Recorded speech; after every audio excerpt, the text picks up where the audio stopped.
Assalamualaikum warahmatullahi wabarakatuh. Ketemu lagi dengan saya Lili Indasari. Jangan lupa tetap saksikan di channel saya di Lili Indasari. Masih dengan mata kuliah yang sama di konsep sistem informasi. Saat ini kita sudah masuk ke pertemuan ke-7, masih lanjutan dari sistem informasi yang minggu sebelumnya.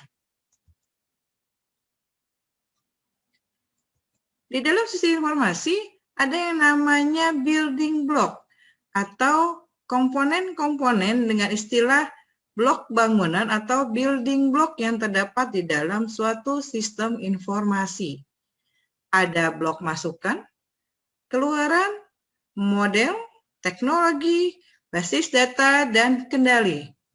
Keenam blok ini nantinya harus saling berinteraksi satu dengan yang lainnya untuk mencapai suatu kesatuan dan satu tujuan. Ini 6 building tersebut, masing-masing blok ini berinteraksi satu dengan yang lainnya, membantu satu kesatuan guna mencapai sasaran atau tujuannya. Blok input. Blok input adalah segala sesuatu yang dimasukkan ke dalam suatu sistem. Ada beberapa jenis alat input, baik alat input langsung ataupun secara tidak langsung. Kalau langsung berarti langsung digunakan. Contoh misalnya kita ngetik dengan menggunakan keyboard, atau misalnya kita menggunakan iPad atau handphone langsung melalui touchscreen atau layar sentuh. Sedangkan tidak langsung dia melalui perantara. Contoh misalnya key to card yang menggunakan kartu, kemudian key to tape atau misalnya dengan menggunakan flash disk atau disk. Sedangkan blok output ya, yaitu keluaran. Output yang dihasilkan itu berupa apa? Bisa berupa dalam hal media lunak atau software ataupun media keras atau hardware, cetakannya. Contoh, kita ngeprint ada yang berbentuk kertasnya, atau kalau sekarang media softwarenya adalah dengan menggunakan format PDF atau JPEG dan sejenisnya. Sedangkan blok model maksudnya gimana? Blok model dalam hal ini adalah kombinasi antara prosedur, logika, dan metode matematika yang akan bisa memanipulasi data, input, dan data yang tersimpan di dalam suatu basis data. Dengan cara yang tentu sudah menghasilkan keluaran yang diinginkannya seperti apa. Ada beberapa bentuk model. Contoh misalnya ada bentuk model physical model. Contohnya dalam berupa flowchart atau alurnya seperti apa. Kemudian logical model dengan menggunakan diagram arus data. Dan data model, yaitu Entity Relationship Diagram atau IRD. Biasanya kalau kita membangun suatu sistem, kita bentuk yang namanya IRD sebagai kondisi untuk membangun suatu database-nya. Sedangkan blok basis data ini sangat diperlukan. Yang namanya data disimpan pasti memiliki database-nya. Database merupakan kumpulan dari data yang saling berhubungan satu dengan yang lainnya, tersimpan di dalam simpanan luar komputer dan digunakan perangkat lunak tertentu untuk memanipulasinya. Contoh misalnya, di dalam suatu sekolah atau kampus, yang namanya data mahasiswa itu akan tersimpan terus. Ada NIM, ada nama, alamat, dan yang lainnya. Sedangkan blok teknologi pastinya digunakan untuk berbagai menerima inputan, menjalankan model seperti apa, menyimpan, mengakses, serta menghasilkan keluaran, mengirimkan, membantu kontrol, dan sistem secara keseluruhan. Apalagi di zaman sekarang, teknologi pasti dibutuhkan, digunakan oleh semua pihak, semua bidang dalam pemanfaatan IT saat ini. Blok pengendalian. Kenapa perlu? Pengendalian ini digunakan sebagai kontrol terhadap teknologi yang ada atau sistem informasi yang telah digunakan. Ada beberapa pengendalian secara umum dalam hal ini, yaitu pengendalian organisasinya, kemudian dokumentasinya seperti apa, perangkat kerasnya apa saja, keamanan fisiknya gimana, keamanan datanya, dan pengendalian komunikasi. Keamanan data saat ini sangat diperlukan. Kenapa?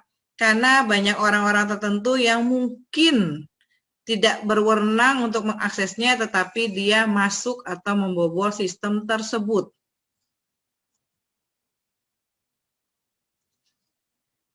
Kita masuk ke peranan dan kemampuan sistem informasi. Saat ini begitu banyak peranan dan kemampuan yang dimiliki sistem informasi. Apalagi di zaman globalisasi, digitalisasi, dan semuanya orang pengen cepat, pengen praktis untuk mendapatkan suatu informasinya. Sistem informasi memiliki peranan dalam menunjang kegiatan bisnis operasional, menunjang manajemen di dalam pengambilan keputusan dan keunggulan strategis kompetitif. Satu perusahaan dengan satu perusahaan lain itu akan saling bersaing. Misalnya perusahaan itu bergerak di bidang otomotif.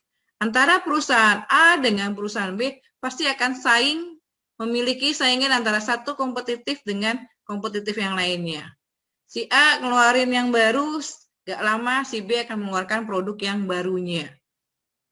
Sedangkan sistem informasi nantinya akan membantu para manajer untuk membuat keputusan yang lebih baik lagi, yang tepat, yang bermakna, dan pastinya memiliki manfaat untuk perusahaan atau organisasinya. Apa saja peran sistem informasi dan teknologi bagi masa depan organisasi? Di sini saya rangkum ada beberapa hal. Satu, mendukung proses dan operasi bisnis organisasi. Kedua, mendukung pengambilan keputusan baik para pegawai dan manajernya. Manajer nanti kita akan bahas untuk tingkatan manajer yang ada di piramida manajerial. Ketiga, mendukung berbagai strategi untuk keunggulan kompetitif organisasi ataupun perusahaan. Karena yang namanya perusahaan pengen produknya atau perusahaannya ada unggul. Walaupun di luar sana mungkin banyak pesaing-pesaing yang siap menyaingi produknya. Kemampuan sistem informasi dalam mendukung sasaran bisnis dan organisasi. Dalam hal ini adalah ada beberapa hal, yaitu peningkatan produktivitas. Kalau produktivitasnya meningkat, pasti akan menghasilkan sistem informasi yang baik. Kedua, akan terjadi pengurangan biaya. Ketiga, peningkatan di dalam pengambilan suatu keputusan. Keempat, peningkatan layanan ke pelanggan. Saat ini pelayanan pelanggan adalah merupakan hal yang sangat penting. Karena ada pepatah yang mengatakan pelanggan itu adalah raja. Kalau pelanggan puas dengan layanannya, apalagi dalam hal jasa, mereka akan balik lagi, dan secara tidak langsung nanti akan mempromosikan produk tersebut. Kelima, pengembangan aplikasi-aplikasi strategis yang baru. Hari ini orang marak dengan menggunakan aplikasi-aplikasi yang senang digunakan, yang gampang, bahkan cepat viral. 4, peranan penting sistem informasi di dalam suatu organisasi. Apa saja? 1, peranannya adalah berpartisipasi dalam pelaksanaan tugas-tugas. Tugas ini pastinya akan berhubungan dengan organisasi ataupun perusahaan tersebut ataupun instansinya. Kedua, menghubungkan antara perencanaan, pengerjaannya seperti apa, nanti pengendalian atau kontrolnya seperti apa di dalam sebuah subsistem. Ketiga, mengkoordinasikan antara subsistem satu dengan subsistem yang lainnya.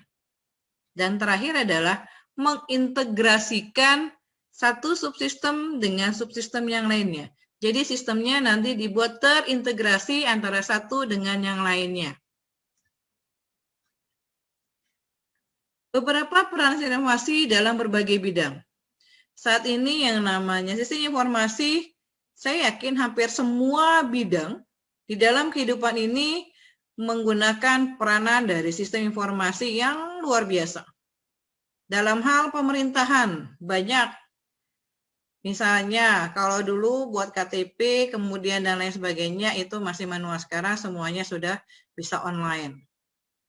Kemudian dalam hal kesehatan, untuk nomor urut antri pun sekarang tidak panggil biasa, tapi sudah menggunakan komputer. Dalam bidang pendidikan, dalam bidang teknologi informasi, banyak sekali ya.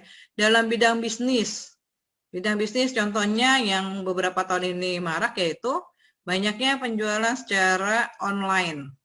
Memudahkan orang mencari produknya, kemudian bayarnya juga dengan online, itu bisnis.